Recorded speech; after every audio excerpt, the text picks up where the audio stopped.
Do you know how sometimes when you were a little child, the house would creak and groan, and you would hide under your blanket, believing that you were safe from harm as long as you just stayed under your precious little blanket? Well, we were all like that. Even me and my brother were like that. I did say were like that. In my old house, it was only me, my brother. We were both 8 at the time, and our two parents. Let's just call them Ann and Joe, because honestly, I've forgotten their names by now. We lived in a nice little open field with mountains surrounding us, shrouded in tall pine trees. It seemed like a very magical place when we were younger, as when the sun would go down, the fields around us would glow bright orange light, making sunsets a thing worth watching.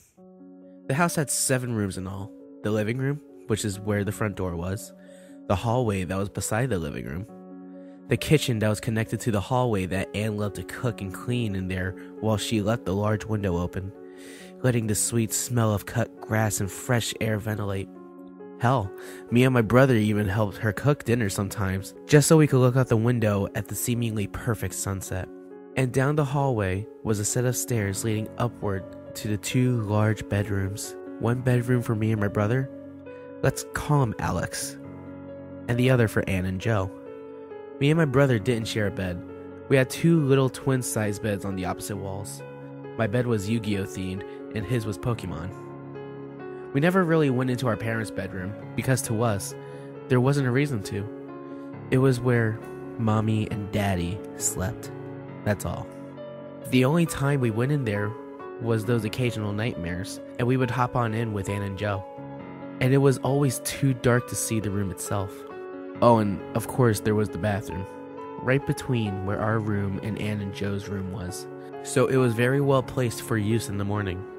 Then there was the last room, our basement. Now, almost every kid our age didn't like basements. They were like these odd, alien-like rooms that were always dark and demented. But in truth, basements were nearly the same as, say, the living room. But not our basement. Remember at the start when I brought up how houses would crack and groan? Well, for some reason, our house seemed to do that much more often than my friends' houses. Some of them seemed to even sound human to us. But every time the next morning and we mentioned it to Ann or Joe, they would just blow it off saying, "That's what houses sound like." But we knew that wasn't normal. So one night, after me and Alex would finish cleaning up dinner and watch the sun go down outside, we went to our room before we brushed our teeth and put on our jammies and decided to make a plan. Me and Alex knew that those sounds at night were not normal at all. So we made a plan. We were going to pretend we were going to sleep, wait a couple hours, then we were going to go sneak around when everyone's asleep and find where those sounds were coming from. Clever, right? We should have just brushed it off and dealt with the sounds. After me and Alex had brushed our teeth, put on our jammies, which were the same theme as our beds, of course, and pretended to sleep. Now the plan was to pretend for a couple of hours, then start moving. But our room didn't even have a clock, so what to us seemed like decades, it was really only 20 or so minutes. So the time was around 9:20 p.m. or so, which we thought was around 2 a.m. We decided to grab our little teddy bear flashlight and start exploring the house. We tried so hard to be quiet, as nothing was making sounds, not even the normal groans and cracks of the house, but we thought we were being stealthy. After crawling around for a couple of minutes, the groan and cracks of the house began starting up. And as I said, they seemed way more frequent than any other houses. We went down the stairs. The sounds got louder. We went down the hallway. They got quieter. We went into the living room. Even quieter. We went back into the hallway and into the kitchen. It seemed quieter than the living room. We couldn't pin where it was coming from. After a moment of silent defeat, me and Alex began making our way back up to our rooms as we noticed the basement. Whenever we walked past the basement, it seemed that it got the loudest there. Now, our house was a pretty nice house. Nice wooden floors, Our doors were made by the local pine trees surrounding us, but our basement door seemed to be made with very crude and splintered wood planks. We weren't even sure what it was made of. And almost all the time, there was a stainless steel padlock on the lock below the doorknob. But oddly, the padlock was gone. We were very nervous now because, as I stated before, it seemed like all kids our age didn't like the basement, and we had to go into the basement with a small flashlight at what we thought was in the middle of the night, with all the lights off. We were really damn scared, and I was more frightened than Alex. So we both just waited at the top of the stairs, waiting for one of us to go down first. And being that I was holding the flashlight, I had to go down first. Lucky me. As I started down the stairs, my fears got the best of me, and I ran up the stairs, not so quietly, and told Alex that I really didn't want to go down there first. I think I was even crying a little bit. So Alex took the flashlight from me and started down the stairs, with me almost literally on his back.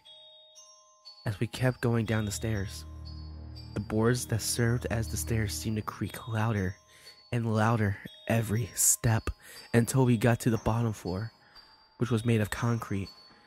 The air was very damp, and it smelled like rust and something else that we couldn't tell what it was. But we knew it wasn't good. As Alex led us deeper into the basement, the groans and creaks sounded more distinct. The moans sounded like a person, and the creaks sounded like chains? So as we continued on, Alex was afraid to point the flashlight anywhere but the floor, and the floor was very clean as I could tell, until one part of the floor. It was slightly tinted red. As we went further on, and as we walked on the now tinted red concrete, the smell of what we couldn't tell what it was started to get worse and worse. We kept going until the tinted red floor was reflective, and our feet were getting wet from just walking. Then, we bumped into something. We didn't know what it was, but it was soft and wet. It smelled horrible. As Alex slowly pointed the flashlight up off the ground, we could see a foot encased in chain, then a leg, then a torso. Then, we saw his face. It was a man hung in midair with chains attached to his skin, with hooks and a horrible contraption on his head that seemed to slowly pull his mouth open wider and wider. His lips were literally ripped in half. That was where the moans and creaks were coming from. It was a man that was hooked in midair, moaning in pain, and the creaks were the chains of him wrestling. How was this possible? Who did this? It couldn't have been Anne and Joe. They were normal parents. They couldn't have done this. In my mind, I was screaming in terror. I am sure Alex was too, as he was just as silent as me. We were both terrified, but the screams just wouldn't come out. Suddenly, the door to the basement that we came through slams shut, and footsteps coming down the stairs. I grabbed the flashlight and turned it off and grabbed Alex's wrist and ran into a corner that was so dark that I could barely even tell that it was a corner. And we sat, praying to God that whoever came down didn't know we were there. At that time, I remember that we didn't close the door when we came down. We didn't close the goddamn door when we came down. Whoever came down knew that someone was down there.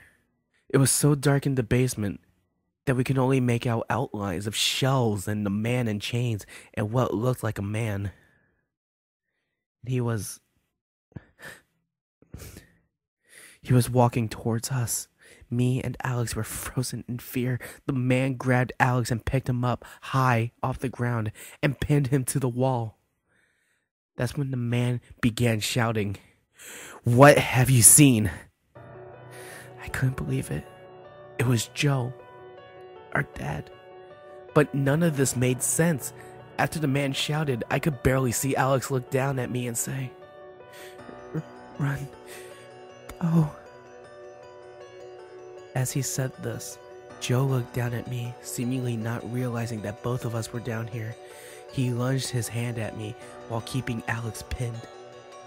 But since he could barely see, he missed slightly, allowing me to slide over.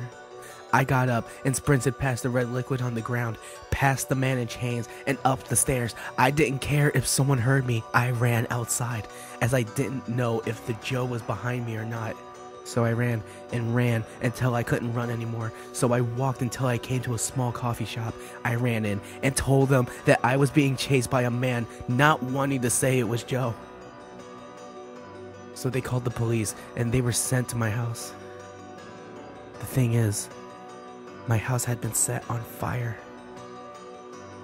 They said they found the remains of a little boy, a woman, and a mutilated man.